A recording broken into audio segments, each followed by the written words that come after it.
जय शिवराय मित्रांनो अग्रिम पीक विमा 2024 अतिवृष्टी नुकसान भरपाई वाटपाच्या संदर्भातील एक महत्त्वाचा अपडेट आजच्या व्हिडिओच्या माध्यमातून जाणून घेण्याचा प्रयत्न करणार आहोत। मित्रांनो, राज्यामध्ये खरीप हंगाम 2024 मध्ये विविध भागामध्ये अतिवृष्टी आणि पूर परिस्थिती याच्यामुळे शेती पिकांचं मोठ्या प्रमाणात नुकसान झालेलं होतं आणि याच्यासाठी पीक विमा योजनेच्या अंतर्गत आपण जर पाहिलं तर नांदेड, हिंगोली, यवतमाळ आणि परभणी या 4 जिल्ह्यामध्ये जिल्हाधिकारी कार्यालयाच्या माध्यमातून पीक विम्यासाठी अधिसूचना काढण्यात आलेली होती। मित्रांनो, याचबरोबर जून, जुलै, ऑगस्ट आणि सप्टेंबर या महिन्यामध्ये राज्याच्या विविध भागामध्ये झालेल्या अतिवृष्टीसाठी ज्या ज्या भागातील शेतकऱ्यांचे पंचनामे पूर्ण होऊन त्या जिल्ह्यासाठी जे प्रस्ताव पाठवण्यात आलेले होते ते प्रस्ताव सुद्धा विधानसभेच्या निवडणुकीच्या पूर्वीच मंजूर करण्यात आलेले होते आणि ज्या जिल्ह्यांचे प्रस्ताव मंजूर करण्यात आलेले होते त्या जिल्ह्यातील शेतकऱ्यांच्या याद्या प्रकाशित करून केवायसी ची प्रक्रिया सुद्धा सुरू करण्यात आलेली होती। परंतु विधानसभेच्या निवडणुका लागल्यामुळे, आचारसंहिता लागल्यामुळे या पीक विम्याच्या वाटपाची आणि अतिवृष्टी नुकसान भरपाईच्या वाटपाची प्रक्रिया पूर्णपणे ठप्प करण्यात आलेली होती। ती आता पुन्हा एकदा सुरू करण्यात आलेली आहे। ज्या शेतकऱ्यांच्या याद्या आलेल्या त्या शेतकऱ्यांची केवायसी सुरू झालेली आहे आणि अशा प्रकारे आता केवायसी केलेल्या शेतकऱ्यांच्या खात्यामध्ये साधारणपणे 5 डिसेंबर पासून म्हणजे पुढील आठवड्यामध्ये त्यांची अतिवृष्टी नुकसान भरपाईची रक्कम वितरित केली जाणार आहे। मित्रांनो, याचबरोबर हिंगोली, परभणी, यवतमाळ आणि नांदेड या जिल्ह्यामध्ये काढण्यात आलेल्या अधिसूचनेचा पीक विम्याचं वितरण देखील बाकी होतं आणि हे वितरण सुद्धा साधारणपणे पुढील आठवड्यापासून सुरू होणार आहे। याच्यामध्ये हिंगोली जिल्ह्यामध्ये मोठ्या प्रमाणात नुकसान भरपाई मंजूर करण्यात आलेली होती। जवळजवळ 500 कोटीपेक्षा जास्त रक्कम मंजूर करण्यात आलेली होती। काही शेतकऱ्यांना या विधानसभेच्या निवडणुकीच्या पूर्वीच वितरण करण्यात आलेलं होतं आणि त्यात झालेल्या केवायसी झालेल्या शेतकऱ्यांच्या पात्र असलेल्या शेतकऱ्यांच्या खात्यामध्ये ही नुकसान भरपाईची रक्कम सुद्धा वितरित केली जाणार आहे।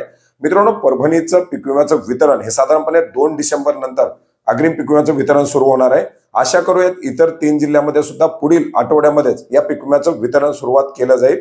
मित्रांनो, याचबरोबर आपण जर पाहिलं तर अतिवृष्टी नुकसान भरपाईमध्ये आतापर्यंत वितरित करण्यात आलेल्या, मंजूर करण्यात आलेल्या जिल्ह्यामध्ये सर्वाधिक रक्कम होती ती म्हणजे परभणीची 500 कोटी, त्याच्यानंतर लातूर साधारणपणे 350 कोटी आणि बाकी जिल्ह्यामध्ये थोड्या मोठ्या प्रमाणात जे काही सुरुवातीला झालेले पाऊस नुकसानग्रस्त झालेले शेतकरी यांचा समावेश होता।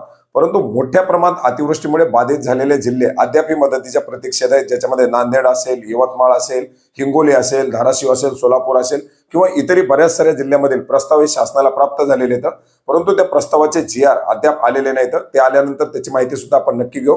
परंतु आतापर्यंत ज्या ज्या जिल्ह्याचे GR आलेले आहेत आणि ज्या ज्या जिल्ह्यातील शेतकऱ्यांच्या केवायसीच्या याद्या आलेल्या आहेत त्या शेतकऱ्यांच्या केवायसी पूर्ण करून आता त्याच्या वितरणाच्या प्रक्रिया सुरू करण्यात आलेल्या आहेत।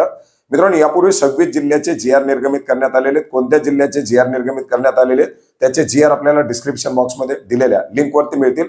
आपले जर पूर्वी आलेल्या यादीमध्ये नाव असेल तर आपण केवायसी करू शकता, आपल्याला अनुदान वितरित केलं जाईल आणि अद्याप जर आपल्या याद्या आल्या नसतील तर आपण वाट पहा, जेव्हा याचे GR निर्गमित होतील तेव्हा आपल्या जिल्ह्याची नुकसान भरपाई मंजूर केली जाईल। मित्रांनो, याचबरोबर पीक विम्याच्या फक्त आता अग्रिमचं वाटप होतंय, याच्यानंतर शेतकऱ्यांच्या माध्यमातून क्लेम केलेले आहेत आणि मोठ्या प्रमाणात क्लेम आहेत। याच्यामध्ये आपण जर पाहिलं तर वाईड स्पीड आहे, शेतकऱ्यांचे वैयक्तिक क्लेम आहे। आता या क्लेमचं कॅल्क्युलेशन सुरू केलं जाईल। साधारणपणे जानेवारीपासून याचं क्लेम कॅल्क्युलेशन केलं जातं आणि क्लेम कॅल्क्युलेशन झाल्यानंतर, पूर्ण प्रक्रिया पार पडल्यानंतर शेतकऱ्यांच्या खात्यामध्ये पीक विम्याचं जे काही क्लेमचं मंजूर असलेला विमा असेल तो वितरित केला जाईल। त्याची प्रक्रिया पार पाडण्यासाठी साधारणपणे जानेवारी, फेब्रुवारी सुद्धा होऊ शकतो। त्याच्याबद्दल सुद्धा जे काही अपडेट आपल्याकडे उपलब्ध होतील किंवा इतर जिल्ह्याच्या अग्रिम वाटपाबद्दल जे अपडेट आपल्याकडे उपलब्ध होतील ते अपडेट सुद्धा आपण वेळोवेळी जाणून घेण्याचा प्रयत्न करूयात। भेटूयात नवीन माहितीसह, नवीन अपडेटसह। धन्यवाद।